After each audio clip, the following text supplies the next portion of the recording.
Welcome to The Debate. What happens when you judge the aggressive viral tactics of modern populism using the strict moral compass of a mid-20th century theoretical physicist? It's a pretty wild premise when you put it like that. It is, yeah. But today we are pointing Albert Einstein's historical lens at contemporary politics. Specifically, we're taking the political rhetoric of JD Vance, his documented language regarding childless individuals, Haitian migrants, LGBTQ issues, and democratic procedures. And we are analyzing it through Einstein's framework of public humanism. And it's a fascinating collision of worlds, but it begs a really massive question right out of the gate. Exactly. The central question is basically this. Does applying Einstein's ethical maxims to Vance's rhetoric provide a clarifying, objective critique of modern political stigmatization? Now, I argue that it absolutely does. Right. And you're looking at Einstein's ethics as the standard there. I am. Einstein's documented public ethics provide a rigorous, timeless standard. And when you apply that standard, it demonstrates pretty clearly that Vance's rhetoric dangerously subordinates objective truth and really individual human dignity to the sheer mechanics of political mobilization.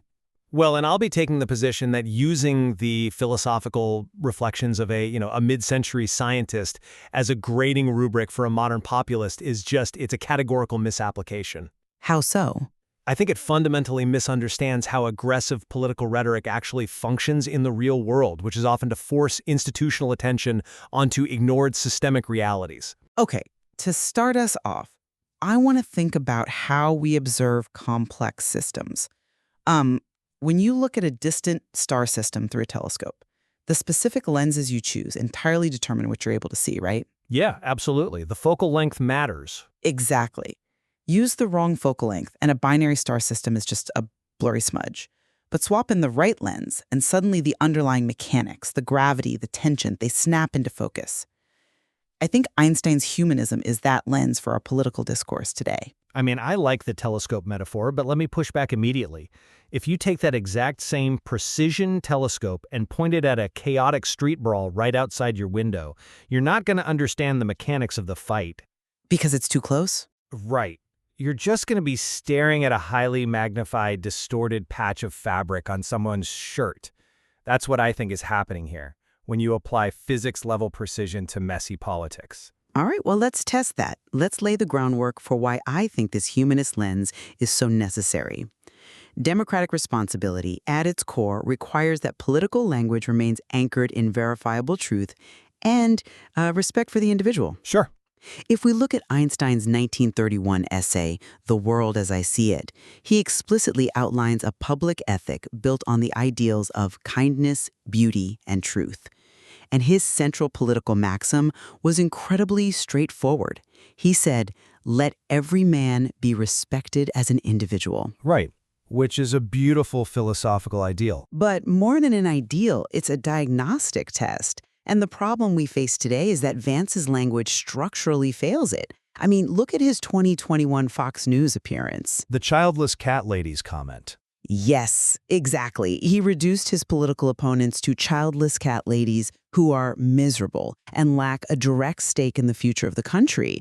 Or, his comments targeting Randi Weingarten, suggesting that because she doesn't have biological children, she wants to brainwash the children of others. Which obviously generated a massive media cycle. It did. But this isn't just harsh critique. It is a rhetorical strategy that categorizes human beings into functional hierarchies of legitimacy. It treats individuals not as, creative, sentient beings with inherent dignity, but as raw material to be sorted and used for a collective political program.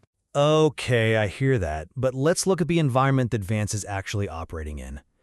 Comparing the polished philosophical aspirations of a physicist writing in 1931 to the tactical, real-time communication of a modern politician is, it's inherently asymmetrical. In what way, though? Einstein was outlining a theoretical utopia. Vance is engaged in what I would call the triage of representation. Hold on, triage of representation? What do you mean by that, practically? Think about an emergency room. A doctor in triage has to make brutal, immediate decisions, right? They might ignore a guy with a broken arm to stop another patient from bleeding out. It's not pretty, and it's not philosophically polite. Sure, triage is messy. Right, and Vance is operating in a fractured media ecosystem where the establishment routinely ignores the working class. You brought up his rhetoric. Let's look at his language regarding Haitian migrants in Springfield, Ohio. If we judge that solely as a failure of academic humanism, we miss the entire functional reality of what he's actually doing. Because you're arguing it's a mechanism for attention? Exactly. It's a deliberate mechanism to break through institutional apathy. I mean, the media environment completely ignored the very real logistical burdens in Clark County until Vance used highly charged language. But that language was Massive housing pressure, overextended local schools, public resources stretched to the breaking point. These were invisible issues to the national press. So to judge him by the standards of a 1931 physics essay is to demand a level of decorum that simply does not fix broken municipal infrastructure. Wait, let me stop you there because I'm genuinely struggling with the logic of that defense. The debate here isn't about whether politicians should be perfectly polite. It's about the function of truth. Okay. How do we weigh factual accuracy against political utility? During a September 2024 CNN interview, Dana Bash confronted Vance about spreading unverified claims, specifically, the claims about migrants eating pets in Springfield. Right. The pet controversy. His defense was shocking to anyone who values objective reality. He said, and I quote, "If I have to create stories so that the American media actually pays attention to the suffering of the American people, then that's what I'm going to do." He literally used the phrase create stories. He did. He admitted to leveraging a narrative to force a spotlight. But Einstein argued that truth and kindness must coexist. When a leader admits to functionalizing truth, to deliberately creating false stories, they turn a vulnerable minority group into a mere narrative tool. I see your point. It's no longer about solving a logistical problem regarding housing. It's about exploiting people as props for a media cycle. Well, let me explain why that happens, though. Because democratic politics cannot and has never existed without narratives. You simply cannot mobilize a nation of over 300 million people with dry logistical spreadsheets. Even if they're accurate. Even if they're accurate. If you stand at a podium and say, Clark County is experiencing a 14% deficit in infrastructural resource allocation, nobody covers it. The algorithms ignore it, and the systemic neglect just continues. So, the solution is to invent a racially charged rover? The solution from the populist playbook is to provide a shock to the system. I really question this underlying assumption that polite, meticulously fact-checked language always serves the public good. Really? Always. Yes, because if adherence to strict literalism allows an entire community to sink under the weight of terrible policy, then the truth, or at least the sanitized bureaucratic version of the truth, is essentially just protecting the status quo. I mean, after the controversy, the resulting attention actually brought state resources and national focus to Springfield that local government had been begging for. I see the mechanical utility you're pointing out. I do. But I have to give you a different analogy here. Relying on created stories to highlight real civic strain is, it's like a doctor attempting to diagnose a patient's very real stomach ulcer by fabricating a story that a bystander poisoned them. Oh, wow. That's an interesting way to frame it. But it's true, right? It doesn't cure the patient, it just incites a mob to attack the bystander. Truth isn't just an abstract ideal floated by a scientist. It's the only reliable diagnostic tool a democracy has. I mean, in theory, sure. If you intentionally break the diagnostic tool just to draw a crowd, you aren't governing, you are instigating. And that leads us to the consequences of these fabricated stories, which is how they categorize individuals into ideological herds. Ah, the herd mentality. Einstein wrote a lot about this. He fiercely warned against it. He insisted that the creative, sentient individual is paramount and must be protected from collective coercion. But Vance's legislative and rhetorical push systematically targets individual identity to enforce a herd norm. For example, take the legislation he introduced, like the Protect Children's Innocence Act, which aims to federally prohibit gender-affirming care for minors, or the Passport Sanity Act, designed to ban X-gender markers. Right, the cultural legislation. Exactly. This isn't just dry policy. It is accompanied by rhetoric that labels those who support LGBTQ educational content as groomers. He is forcing individuals, trans, non-binary, intersex persons, into rigid collective norms, treating their complex identities as a threat to cultural purity. Okay, let's unpack the word groomer, because I agree it's incredibly incendiary. But have you considered how Vance's actual constituency views this? I'm not sure that justifies the term. Well, if you're listening to this and you're a parent frustrated by what feels like bureaucratic overreach in schools, you don't see yourself as enforcing an ideological herd. You view these exact same policies as a necessary defense mechanism. Defending against what? Defending against what they perceive to be a completely new, aggressive, ideological herd, what Vance calls crazy gender theory.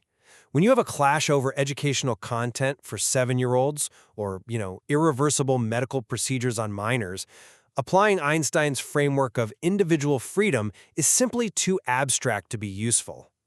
But it's not abstract to the individuals affected. No, but it doesn't resolve the competing rights claims between parents, children, and the state. Calling a political opponent a groomer is a blunt instrument. But from the populist perspective, it is a tactic used to shatter the sanitized language that they feel masks a radical shift in societal norms. It's meant to stop an ideological overreach in its tracks. I understand that it's an effective tactic to shut down debate, but the historical consequences of that specific type of blunt instrument are, frankly, catastrophic. You cannot separate the language of contagion and predation from the resulting dehumanization. Let me remind you of Einstein's 1946 speech at Lincoln University. Where he called racism a disease, right? Exactly. He called racism a disease of white people. Einstein fled the Gestapo. He knew firsthand the psychological mechanics of scapegoating. He knew what happens when political rhetoric starts labeling minority groups as infectious, or, as a danger to the youth, or as a symptom of societal degeneration. Right, it triggers a visceral response. It activates the emotion of disgust in the public, which completely bypasses logical policy debate. And this brings us right back to Springfield. Vance didn't just talk about housing shortages, he falsely claimed that communicable diseases like TB and HIV were skyrocketing among the Haitian migrants. Which the public health data contested. Contested is putting it mildly.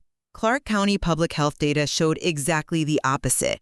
Infectious diseases had actually decreased. When a politician taps into the historically loaded trope of the infectious, diseased outsider, they cross a very bright, very dangerous line. It ceases to be policy debate. It is active dehumanization. Look, I don't dismiss the danger of disease rhetoric, but I think we need to scale this up from domestic cultural disputes to how each of these frameworks approaches the reality of national versus global responsibility. Because, you invoke Einstein's moral purity, but we have to acknowledge that even Einstein had to evolve when his theories met reality. You're referring to his travel diaries? Yes. His travel diaries from the 1920s contained remarks about Asian populations that were xenophobic and deeply insensitive. And I don't bring that up to cancel Albert Einstein. No, of course. I bring it up to point out that even the greatest ethical frameworks collide with and must adapt to messy human realities. Pure universalism is really hard to practice. When we look at Vance's foreign policy, specifically his statement that he doesn't really care what happens to Ukraine and that his priority is the U.S.-Mexico border, academic humanists recoil. They see it as moral coldness. Because it completely abandons the democratic allies we've pledged to support? But in the realm of modern populism, this is framed as national prioritarianism. Essentially, it's the idea that a state's primary moral obligation is to its own citizens. You feed your own house before you worry about the neighbors. But in a globalized world... You cannot govern a nation by treating every global crisis as equal to the ones in your own backyard. Academic humanism demands we care about everyone equally. Political reality demands we allocate finite resources. I completely disagree that political ethics allows us to just close the door to the rest of the world. In the famous Russell-Einstein Manifesto, issued at the dawn of the nuclear age, the central plea was, remember your humanity and forget the rest. A powerful line. It wasn't just a catchy slogan. It was a mathematical and philosophical warning. Retreating into a nationalistic tribalism in an interconnected world guarantees mutual destruction. The borders we draw don't protect us from global fallout, whether that's nuclear, environmental, or democratic. But for a working-class voter in Ohio, forget the rest sounds an awful lot like forget your local economy to fund a foreign war. Which brings me to my next point about the messy human realities of governance. If we are truly talking about protecting the citizens inside your own house, we have to talk about the survival of the democratic procedures that make any governance possible in the first place. Okay, where are we going with this? Vance has continually undermined the procedural truth of the 2020 election. He has falsely claimed that Donald Trump didn't lose and suggested that alternative slates of electors should have been accepted. And how does Einstein's framework address procedural mechanics? Directly. Einstein explicitly warned that democracy requires absolute fidelity to verifiable procedures and the total rejection of personality cults.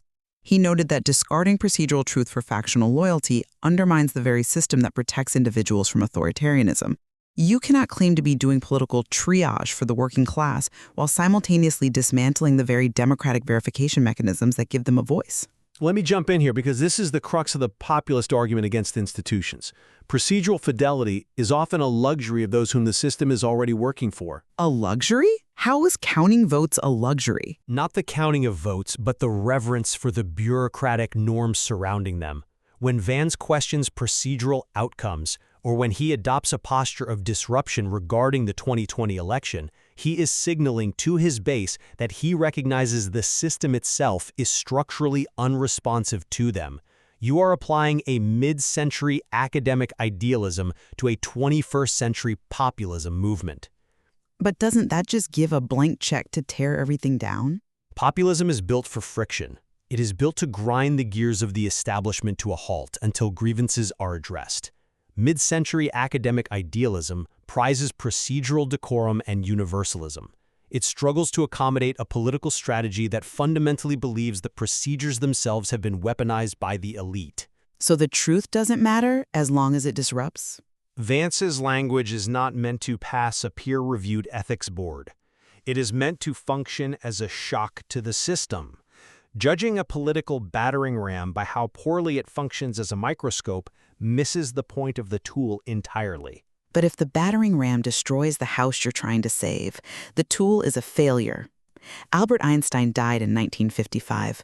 Obviously, he can't comment on the specifics of today's policy debates regarding border security, school curriculums, or the attention economy. Right. But his public ethics, his demand for truth, his defense of the individual against the herd, and his acute awareness of how dehumanizing language precedes systemic violence, those remain a crucial, highly calibrated diagnostic tool. And I maintain that while Einstein's humanism is undeniably a beautiful, enduring philosophical aspiration, strictly applying it to the raw mechanics of modern populism ignores the immense friction required to actually force change in a stagnant system. Even if it creates chaos. JD Vance's language is engineered for disruption. The aggressive narratives, the prioritization of the national over the global, these are the realities of populist governance that mid-century academic idealism is simply not equipped to navigate.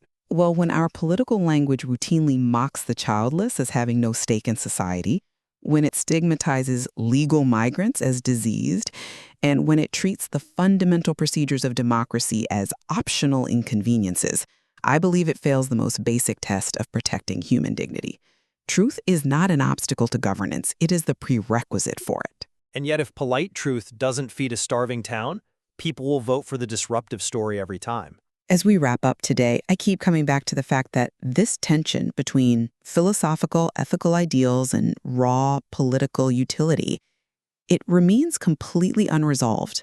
It's a massive fault line in our civic life. It really is. The source material leaves us with an ultimate question that we must continually ask ourselves as we navigate this landscape.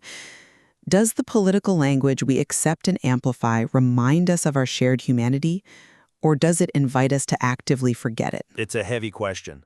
And I think it really depends on what you believe the purpose of that language is in the first place. Exactly. We started by talking about looking through a telescope. Depending on the lens you choose, the same phenomenon can look like a brilliant, cohesive system or a chaotic, aggressive blur. As you evaluate the rhetoric of our time and the underlying mechanics of how we treat each other, I hope you leave today thinking very carefully about exactly which lens you are holding up to your eye.